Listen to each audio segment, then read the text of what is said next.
Tuesday, January 5th, 1926. 100 years ago. Democrats start fight on tariff, aim at Coolidge. Senator King's proposal for an investigation of commission, the opening battle.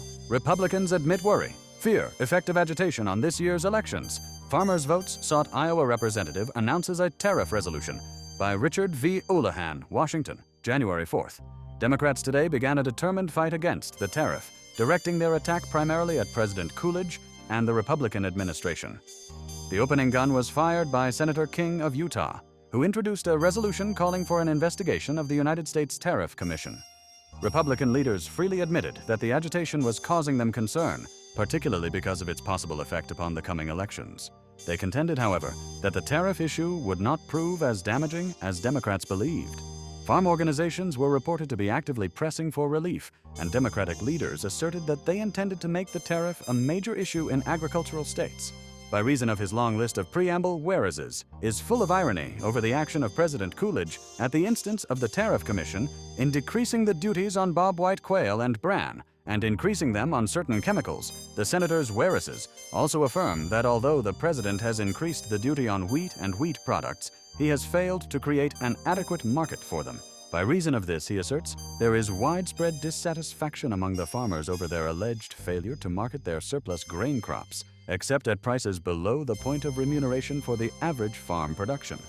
Senator King also has a whereas that the farmers are obligated to pay higher prices for manufactured articles because of tariff duties, and another setting forth that the Tariff Commission is an agency which protects the interests of trusts and monopolies and industrial organizations which are plotted through oppressive tariff duties, and is more concerned in maintaining embargoes on imports than in seeing the people freed from the yoke of monopolistic control. Senator King then proposes that Congress shall investigate the Tariff Commission to find out why it has not made recommendations that would reduce the duties on farm products and relieve agriculture of its present plight. Under the flexible provision of the tariff law, he points out, the president has authority to change rates, but he asserts that this authority has been exercised in favor of industrial interests rather than agriculture. The resolution was referred to the Senate Finance Committee, but its sponsor expressed confidence that it would receive serious consideration. Democratic leaders declared that the tariff issue would be pressed vigorously during the present session of Congress.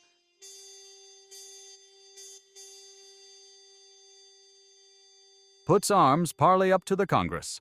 Coolidge sends a message, urging our attendance and calling for $50,000. Says it meets our policy, but we are not committed beyond the preparatory conference. Involved. Special to the New York Times, Washington, January 4th. President Coolidge today sent to Congress a message asking that it authorize the United States to attend a proposed preparatory conference on the reduction and limitation of armaments and to appropriate $50,000 to cover the expenses. The president emphasized that acceptance of this invitation to participate in the conference did not mean that the United States was committed to attend any later or formal conference or to accept any policy which might be adopted. Calling it our policy, the president declared that the United States had consistently favored the reduction and limitation of armaments and had participated in every effort looking toward that end. Immediately upon the receipt of the message, members of the House of Representatives began discussion of the desirability of granting the president authority to accept the invitation and provide the funds requested. It was indicated that no serious opposition was expected and that the appropriation would probably be approved promptly. To the Congress of the United States, the government which has extended to us a cordial invitation to send representatives to a preliminary conference on the reduction and limiter. The question of armaments has made it clear that the purpose of such conference is not to negotiate any agreement, but to consider the general problems involved. The purpose of this conference is to make preparations for a conference on the reduction and limitation of armaments, which it is announced the Council is to call at an early date. It is proposed that the deliberations of the Commission shall be directed to such matters as the several factors upon which the power of a country in time of war depends, whether limitation of the ultimate war strength should be confined to the peace strength alone, the relative advantages and disadvantages of each of the various forces, which reduction or limitation of armament may take in the case of land, sea, and air forces, the standard of measurement of the armament of one country against the armament of another, the possibility of assuring whether the armed force of a country is organized in a spirit of aggression or for purely defensive purposes, the conservation of the principles upon which a scale of armament for various countries could be drawn up, and the factors which enter into the establishment of those principles, such as communication, resources, geographical situation, population, the vulnerability of frontier, tiers, necessary delays in the transforming of peace arrangements into war arrangements, criteria, if any,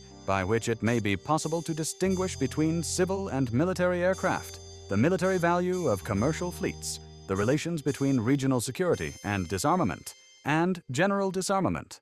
These matters are examined by the Preparatory Commission, and it is stated, touch upon all aspects of the question of disarmament and affect the interests of all of the nations of the world.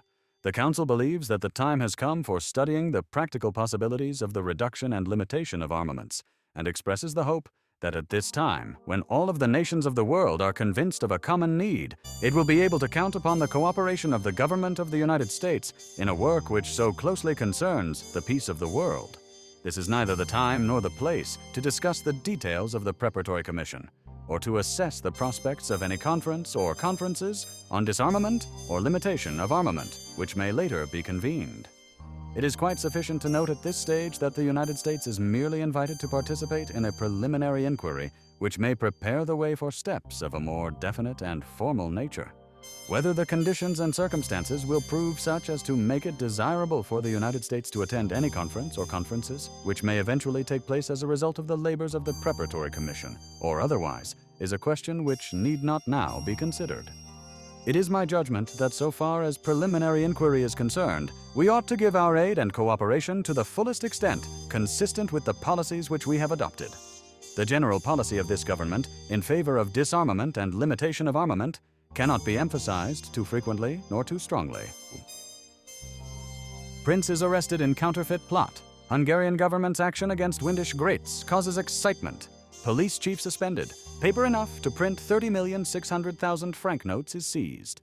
Budapest, January 4th. The arrest today of Prince Windisch Grates on charges of complicity in a counterfeiting plot caused intense excitement here and throughout Hungary. The action was taken by order of the government, and simultaneously, the chief of police of Budapest was suspended.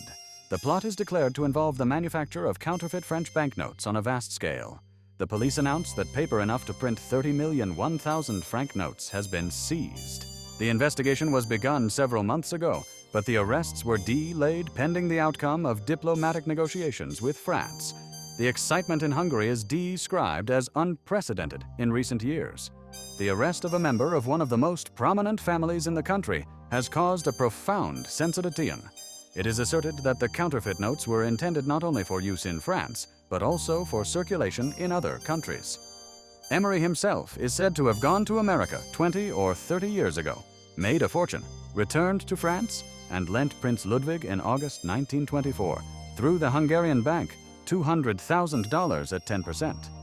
The prince, it is said, paid the loan which fell due last August, a $20,000 penalty being provided for failure to meet the notes. It is supposed to have been connected with the counterfeiting. Such is the explanation offered of the fact that although a legitimist is implicated with the hostile Albertson in the affair, Count Apony, the foremost legitimist in Hungary, in a newspaper article denounced the counterfeiting scandal as a greater catastrophe to Hungary than the recent flood. The clearest situation of Hungary, he declared, is so great, why should an individual, no matter what his rank or position, be spared if he has committed such a crime? The scandal of the counterfeiting has thrown on the affair new light and aroused an extraordinary public interest. On the public, it is understood that Premier Bethlen and got his personal promise to prosecute the case with the greatest energy.